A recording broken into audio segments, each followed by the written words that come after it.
No one knew it at the time, but before Margot Robbie stepped onto the set of one of her most iconic films, she whispered a sentence that stunned the crew and left her co-star frozen in place.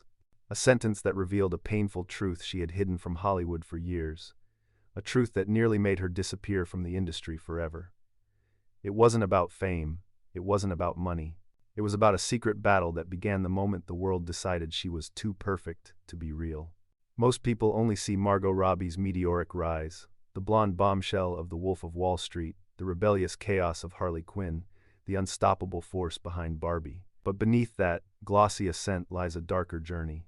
A journey built on pressure, misjudgment, late-night panic attacks, tabloid storms, and a Hollywood machine that tried again and again to control her image, her body, her choices, even her future. There was a moment early on when Margot almost quit acting entirely. She told friends she felt hunted by fame, boxed in by roles that reduced her to a stereotype, and exhausted by an industry that wanted her to remain silent, smiling, and endlessly flawless. But what she endured behind the scenes was far more brutal than anyone knew. The comments, the rumors, the men who thought her success belonged to them, the directors who underestimated her, the press that obsessed over her looks more than her craft. And then came the breaking point, the moment Margot finally confronted the industry that adored her, exploited her, and feared the power she was growing into. A moment that exposed the real cost of her ascent. Today, we reveal the hidden truth behind Margot Robbie's rise, and the secret she tried so hard to keep buried. Before Margot Robbie became the woman who could command a multi-billion-dollar franchise, reshape a global cultural phenomenon like Barbie, and hold her own among Hollywood's most influential figures, she was simply a girl from the Gold Coast of Australia, sunburned, determined, and impossibly ambitious. She grew up far away from Los Angeles, raised by a single mother, juggling jobs, studying drama, and dreaming of something bigger than the quiet suburban life that surrounded her. Her rise was not a fairy tale. It was a sprint relentless, exhausting, and fueled by a hunger she later admitted was both her blessing and her curse. Margot's early career was built in Australian television, where she learned to move fast, adapt quickly, and develop a thick skin. Shows like Neighbours gave her exposure, but they also taught her the brutal pace of industry life. Yet even there, long before Hollywood discovered her, something was already happening behind the scenes. People underestimated her. They saw a pretty girl with a bright smile and assumed they could predict her entire path. Margot felt those expectations like weights on her shoulders. She wanted to be taken seriously, but every success came packaged with the same label, the blonde beauty. It became clear that escaping this box would be her first real battle. When she finally stepped into Hollywood, she did so quietly. No explosion, no red carpet storm, just a young actress auditioning among thousands. Then came the moment that changed everything. Martin Scorsese's The Wolf of Wall Street. The world saw her slap Leonardo DiCaprio across the face in that now famous audition, but they didn't see the fear pulsing in her chest or the private doubts that almost made her quit acting altogether before filming even began. She later confessed she thought she would be a joke, that critics would laugh at her attempt to stand beside DiCaprio and Scorsese. But Scorsese saw what others had missed. He saw fire. Yet the praise that followed didn't feel like triumph, it felt like a warning. Overnight, Margot Robbie became a global obsession. Headlines described her as the next Hollywood bombshell, a label she hated. Invitations flooded in, too many, too fast. And somewhere in the chaos, she realized the unsettling truth. Hollywood wasn't celebrating her. It was claiming her. People she had never met spoke about her as if they owned her future. Producers offered her almost identical roles. Interviewers reduced her performance to her appearance. She was being shaped into something she didn't choose. And so the first crack in her journey appeared, not a scandal, but a pressure so intense, she later admitted, it made her question whether staying in Hollywood was worth losing herself. Still, Margot pushed forward. She moved to New York, then Los Angeles. She kept working. She kept proving herself. Films like Focus and Z for Zachariah showed her range, but it was her turn as Harley Quinn in Suicide Squad that transformed her into a cultural force. Suddenly, she wasn't just an actress, she was an icon, a character millions adored, imitated, tattooed, and ultimately demanded more of. But with all that love came another storm, an internal conflict that forced Margot to fight for Harley Quinn's evolution. She didn't want her to be just a sexualized comic book accessory. She wanted depth trauma, humor, darkness, agency, and getting that meant stepping behind the camera herself. That decision, the choice to produce her own films, was not celebrated at first. There were executives who doubted her, people who questioned whether she understood the business, industry voices who whispered that she was too young, too inexperienced, or too ambitious for her own good. But Margot did it anyway. She started Lucky Chap Productions, a company that would later become one of the most influential forces in modern Hollywood. She championed stories others deemed too risky. Tanya, promising young woman, Birds of Prey. She created space for female-led narratives that had been ignored for decades. And yet, with each victory, more cracks appeared subtle, quiet, hidden beneath the spotlight. Rumors swirled, some people questioned her sudden rise. Others accused her of being everywhere at once, as if her success were an offense. There were headlines that dissected her looks instead of her craft, tabloids that invented conflicts, and whispers that Lucky Chap's success came from luck rather than strategy. Those closest to Margot said she felt the pressure constantly, but she never showed it. She stayed smiling, composed, strategic. Then came Barbie, a film everyone mocked before it released, a film that multiple studios once passed on, a film people assumed would fail. But for Margot, it was more than a film, it was a statement. She knew the character carried decades of cultural baggage. She knew people would judge, criticize, and misunderstand. And yet, she pushed ahead, fighting for creative control, defending the project when executives doubted it, and insisting the world was ready for a Barbie movie that challenged expectations instead of conforming to them. Behind the pink and glitter, Margot was playing the most dangerous game of her career.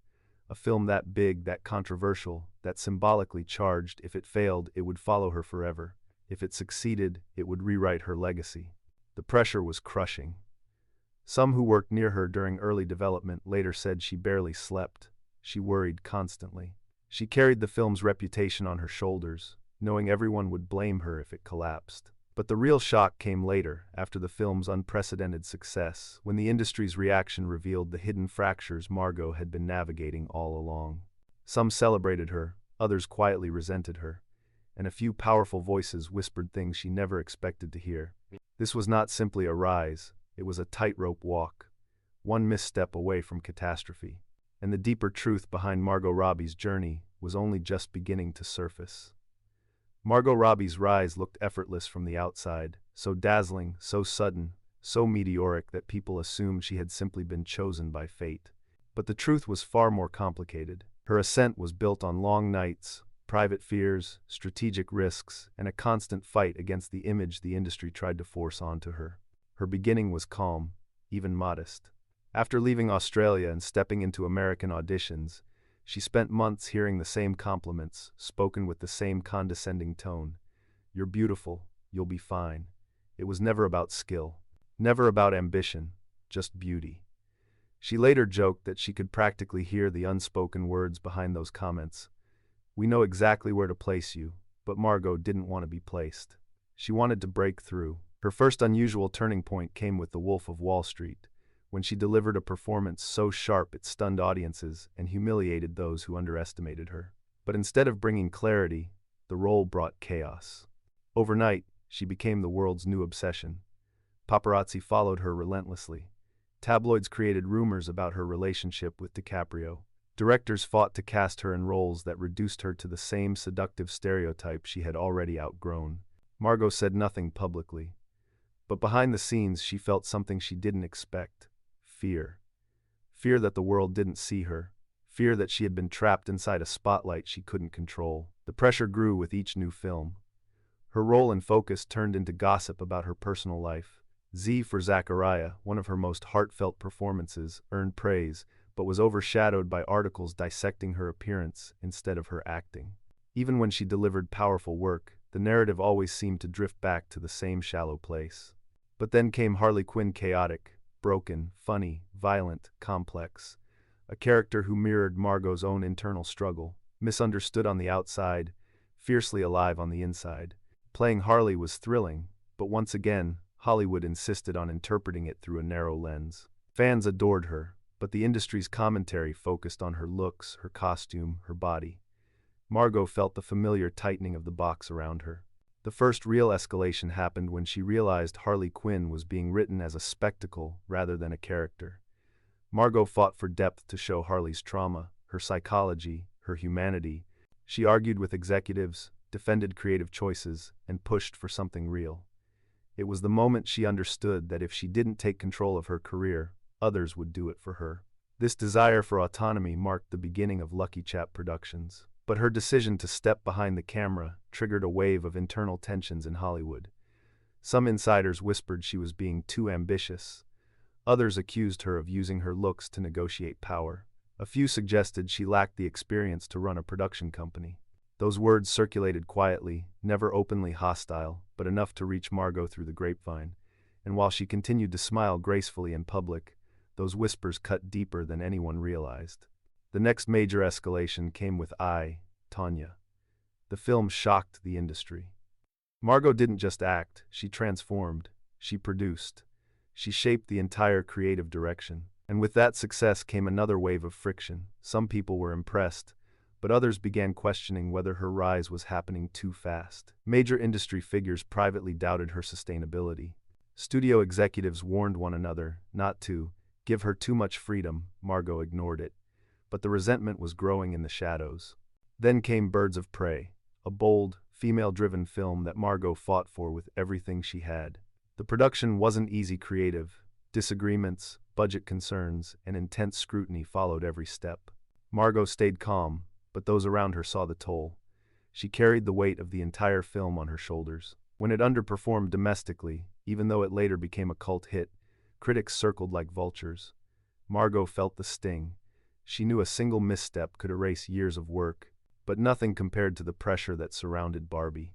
During early development, Margot faced wave after wave of skepticism. Executives laughed at the idea. Commentators mocked the concept. Social media preemptively labeled it a disaster. Margot was terrified. She later admitted she thought her career might not survive a failure this big. She received messages from industry contacts telling her to be careful that a Barbie movie could ruin her credibility. There were rumors of studio disagreements, creative clashes, and doubts about whether audiences wanted such a film. Margot had to convince countless people that Barbie was more than a plastic symbol.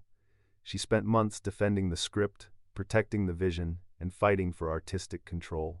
As production began, the pressure intensified. Every leak became a meme. Every set photo was mercilessly dissected. Some critics prejudged the film as superficial, capitalistic, or tone-deaf. Margot felt the emotional strain deeply, though she hid it behind bright smiles and pink costumes. Those who worked closely with her said she barely slept during the final weeks of filming. Then came the climax, the moment when the film premiered and stunned the world. Barbie didn't just succeed, it became a cultural revolution, a global phenomenon, a movement. And suddenly, Margot Robbie, the girl who once feared being boxed in, became one of the most powerful figures in Hollywood. But with success came backlash. Some industry insiders resented her. Others accused her of overshadowing directors or co-stars. A few whispered that the film's success was a fluke. Anonymous critics claimed Lucky Chap was getting too big too fast.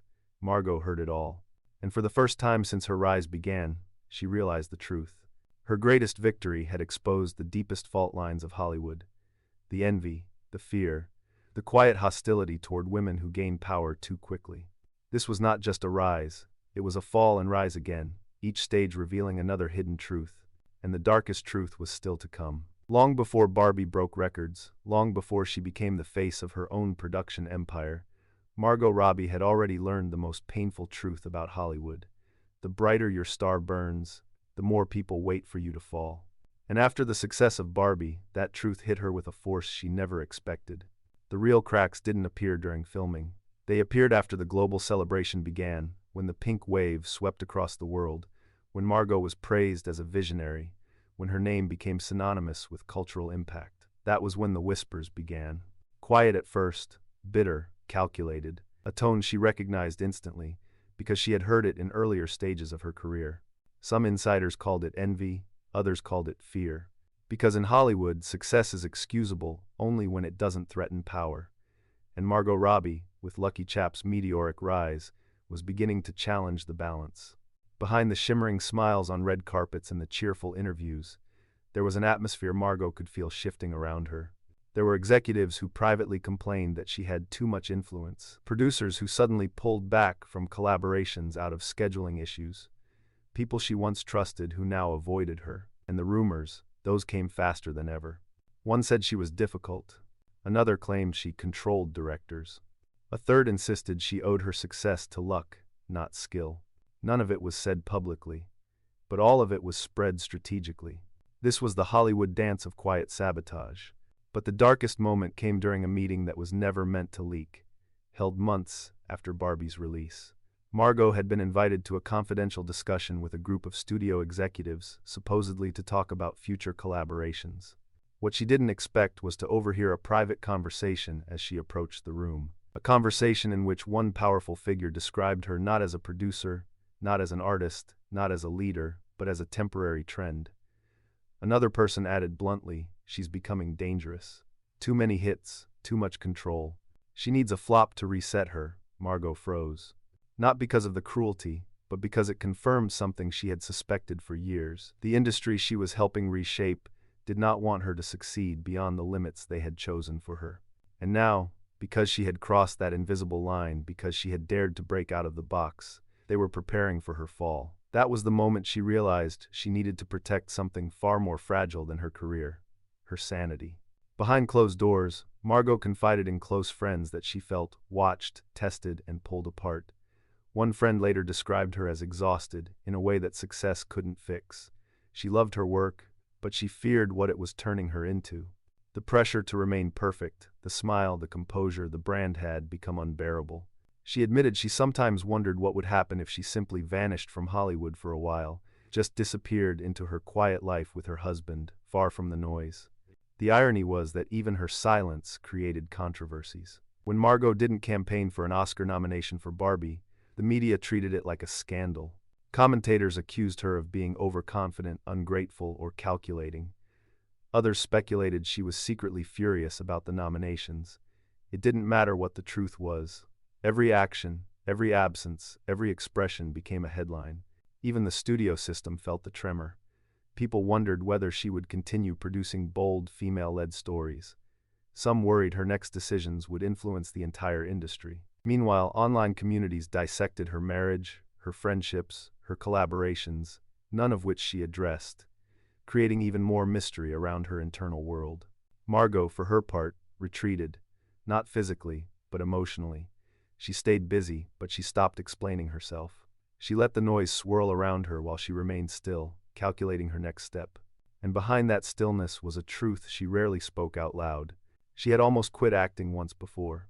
And now, for the second time, she found herself questioning her future, not because she lacked success, but because she had too much of it too quickly, and too many people waiting to punish her for it. Then came the moment that would define this chapter of her story.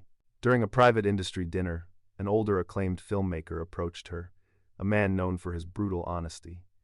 After congratulating her on Barbie, he leaned in and whispered something she would never forget. "You terrify them, not because you're beautiful, not because you're talented, but because you're smart. And smart women with power don't stay quiet, so be careful. They're waiting for you to slip." That sentence struck her harder than any headline, any rumor, any whispered criticism, because it wasn't a warning about sabotage. It was a confirmation of the war she had been fighting silently for years. Margot left the dinner early that night. Friends said she went home in tears, not from fear, but from the weight of finally understanding her reality. Hollywood loved her, celebrated her, consumed her, but it never truly accepted her as an equal. It accepted her only as long as she stayed inside the image they preferred. This revelation did not break her. It clarified her. She wasn't in a rise, she wasn't in a fall, she was in a transformation, a shift into someone who understood the cost of greatness. A woman who realized every victory required sacrifice, every success demanded resilience, and every choice she made carried a shadow. From that moment on, Margot Robbie became more strategic, more protective, more deliberate. She stopped apologizing for her ambition, she stopped shrinking herself, she stopped waiting for permission. And in that shift, she became more powerful and more threatening to the system than ever before. And Hollywood felt it. When we examine Margot Robbie through the lens of this channel, where legends are studied and secrets are unearthed, we do not see a flawless Hollywood goddess. We see something far more compelling. A woman who rose faster than the system expected, who refused the role she was assigned, and who paid a quiet but tremendous price for daring to rewrite her own destiny. Margot is the kind of figure who exposes the uncomfortable truths beneath Hollywood's polished surface. She is a reminder that talent alone is never enough. Beauty can become a trap, and ambition, especially from a woman, is often treated as a threat rather than an asset. And that is precisely why her story resonates so deeply today. Our opinion is simple. Margot Robbie is one of the most important forces shaping modern Hollywood. Not because she is universally adored, and not because she is immune to criticism, but because she has become a symbol of self-determination in an industry that thrives on control. Her achievements prove it. She has crossed every boundary an actress can cross. Global blockbuster icon, critical darling, producer, cultural disruptor. She turned Harley Quinn into a generational phenomenon, reimagined Tonya Harding's story with empathy and brutality, and dared to take Barbie, a character the world mocked, and transform her into a film that sparked global conversations. She did what few actors ever do. She changed the culture. But her controversies matter too. They reveal the pressure, the resentment, the jealousy, and the constant scrutiny that accompanied her rise. The rumors that questioned her intelligence. The whispers that undermined her production company. The claims that she climbed too fast, controlled too much, overshadowed too many. These criticisms were not signs of her weakness, they were evidence of the industry's discomfort. Margot Robbie represents a shift in Hollywood power. She is not simply following the system, she is becoming one of the people who shape it, and that is what scares some insiders the most. From this channel's perspective, Margot's true battle is not with audiences or critics, but with the invisible expectations placed on women who succeed beyond the limits set for them. She is navigating fame, leadership, beauty, ambition, public scrutiny, and industry politics all at once, and doing so with remarkable discipline. But now we turn the question to you, the audience. What do you see when you look at Margot Robbie's journey? Do you see a woman rising on her own terms, or someone fighting a system that still wants to shrink her? Do you view her success as earned, inevitable, or unexpected? Did Barbie change your perception of her power? Do you worry about the backlash she faces, or admire the way she stands through it? Your answers matter. Because Margot Robbie is more than a public figure, she is a reflection of the changing industry around her. She shows us that talent can be underestimated, ambition can be misinterpreted, and success can create as many enemies as fans. But she also shows us what happens when someone refuses to break, even when the system quietly wishes she would. Margot's story is still unfolding, but one thing is certain, she has already become a legend, not because Hollywood allowed it, but because she insisted on it. Years from now, when people look back at Margot Robbie's journey, they may forget the headlines, the controversies, the whispers behind studio doors, but they will remember the feeling she created, the strange, electric combination of vulnerability and power that made her impossible to look away from. Margot's story is not simply one of fame or success. It is a story of a woman who stepped into Hollywood as an outsider and slowly, quietly changed the rhythm of an entire industry.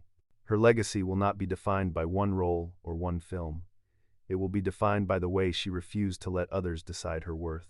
In a world that tried to mold her into a stereotype, she carved out a new identity on her own terms.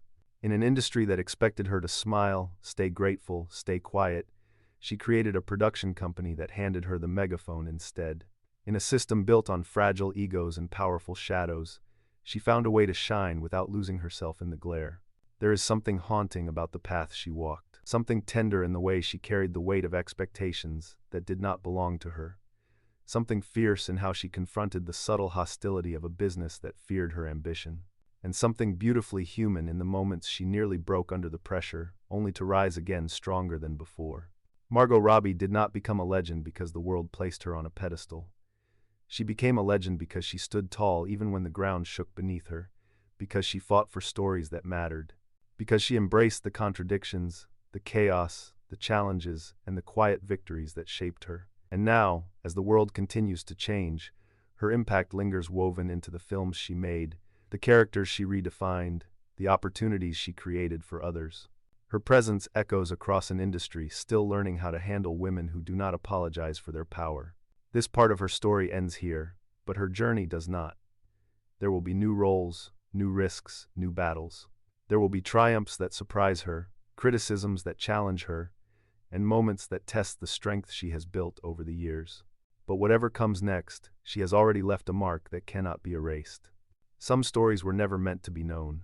But now, and perhaps that is the truest measure of her legacy. Margot Robbie did not just leave an impression on Hollywood, she changed the way we see it. She revealed the hidden cost of brilliance, the unspoken tension beneath success, and the quiet courage behind every iconic moment. Some legends fade, hers is only beginning to grow.